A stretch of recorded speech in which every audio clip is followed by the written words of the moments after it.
Dirk Brown. I'm the CEO of Pandoodle Corporation. Awesome. So tell us about your background. Where are you from originally? So I grew up in Canada and moved to upstate New York for graduate school, and then found my way in Silicon Valley and eventually Columbia, South Carolina.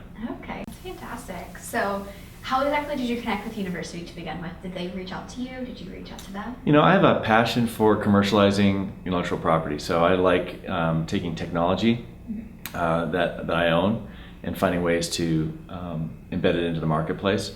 And so I was lecturing on that. I was a guest lecturer at the University of South Carolina, and then the person whose course I was guest lecturing for asked me to take over the course. And so I taught from California. I taught by telepresence the students at the University of South Carolina, and the dean of the business school at the time convinced me I should come out and take a more serious look, and that's really how I got introduced to the state. It's a remarkable, it's a remarkably well-kept secret, and it really shouldn't be. So yeah, diamond in the rough. it is. So what is your favorite technology that you're working with Pandoodle? What intellectual property that you can It's share got to with be us? it's got to be the dynamically customized video. So we can take a video.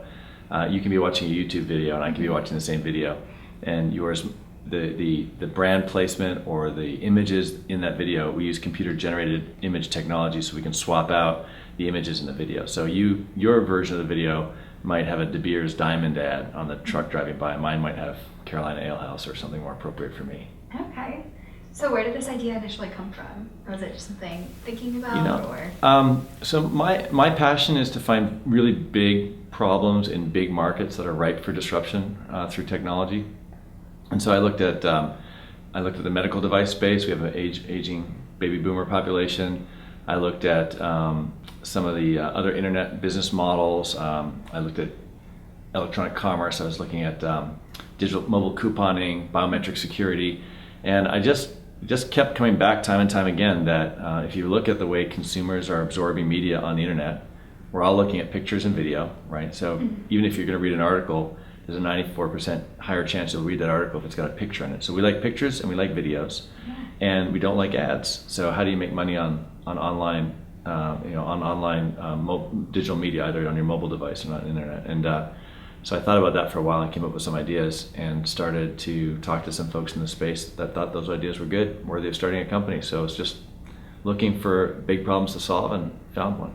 What's your favorite Pandoodle project outside of the digital media? What other projects are you guys working on? We've done a lot of really neat projects that leverage our engineering competence but aren't tied to our core platform.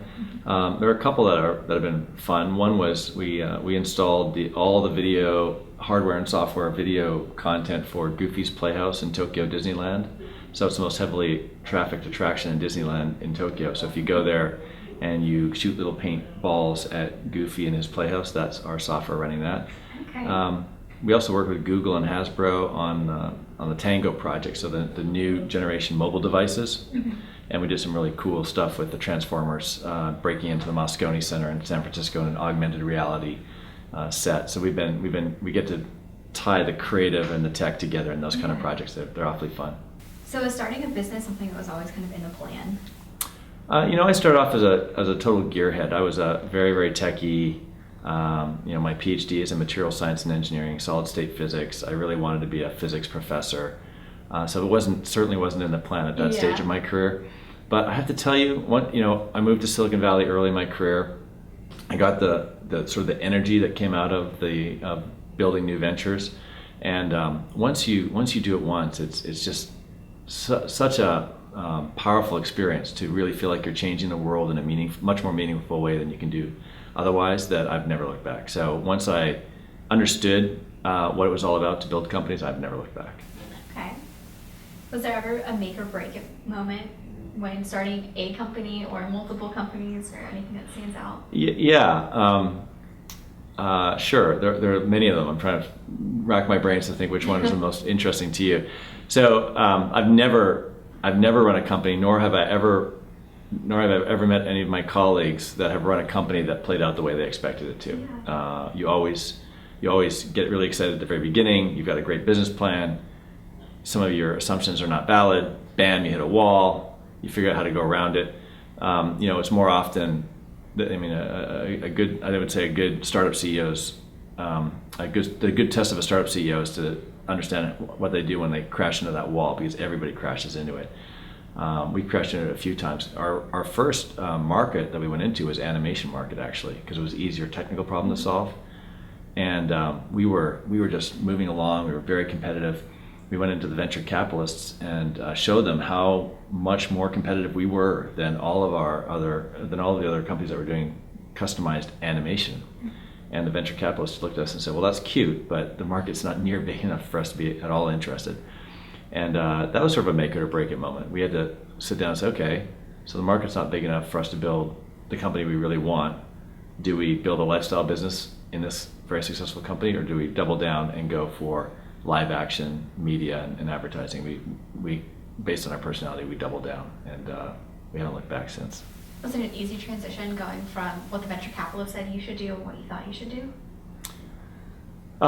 So it's never an easy transition going from what the VCs think you should do and what you think you should do. But I will say that it is important to listen carefully, in my experience, to what the market's telling you and investors and your board of directors and others. But I've never let that be the decision-making force for the company. So the one thing that I strongly believe is, at the end of the day, the only person who gets blamed for everything should be the person who makes the decisions, which is the CEO of the company, and they're going to get blamed, or they're going to get rewarded for the success. If you're successful, all of your advisors will take credit, but I can assure you that if you're not, they're going to, even if it was their idea to move a certain direction, they're not going to take the blame. You are. So I try very hard to not let other people make decisions in the company. Good. What has been your favorite piece of advice so far? What someone's given you? So one of my strongest mentors early in my career was a fellow by the name of Erwin Fetterman. He was a managing partner at U.S. Venture Partners, a very well-known venture capitalist and a very well-known executive before that. And we had hit a wall, and he took me to lunch. And when you hit a wall and you're running a startup, it's a rough. You got to figure out how to get around that wall, and you got to pick yourself up every day. And he told me a story about when he had hit a wall. And what came out of that, at the end of that whole story, was just the basic message was, look, you are tested by not being successful every time, but what you do when you do hit that wall and you're not successful. Are you going to step up and get around it, or are you going to give up? And it was a very inspirational moment for me, because I had a lot of respect for this guy, and it had never occurred to me that he and most successful leaders had been in the same spot that I was in. Right, they were on their back and they had to get up and move forward. And so I think the best advice I've ever been given is just be tenacious. Don't be dumb, and don't blindly do stuff that doesn't make sense, but just be tenacious and keep going, because you will get around that wall. You just got to figure out how to do it. If a student's looking to go, whether it's the corporate route or start the idea that's in the back of their head, would you suggest that they do it, or get some real world experience with it, someone else's company first? Yeah, that's a very good question. I think it's really a personal decision. I worked for the Fortune 500 companies before I started being an entrepreneur, and I don't regret it. It was a good experience, and actually there is a school of thought to say that you should understand what it's like to run to run in a large organization and see how it works before you go and try and create your own. On the other hand, if Larry Page and Sergey Brin had done that, we wouldn't have Google today. So most of the time, whatever our gut tells us, is probably the right thing. But I will say that in my life, I've more often regretted the things I didn't do than the things I did do. So I think the main point of whether or not you should run a company or join a large company should not be what's right for you at the time. That's a personal decision. But you shouldn't not do it because you're afraid. So you should just never be afraid of doing whatever it is you want to do. And the good news is we have a great society that allows you to do that.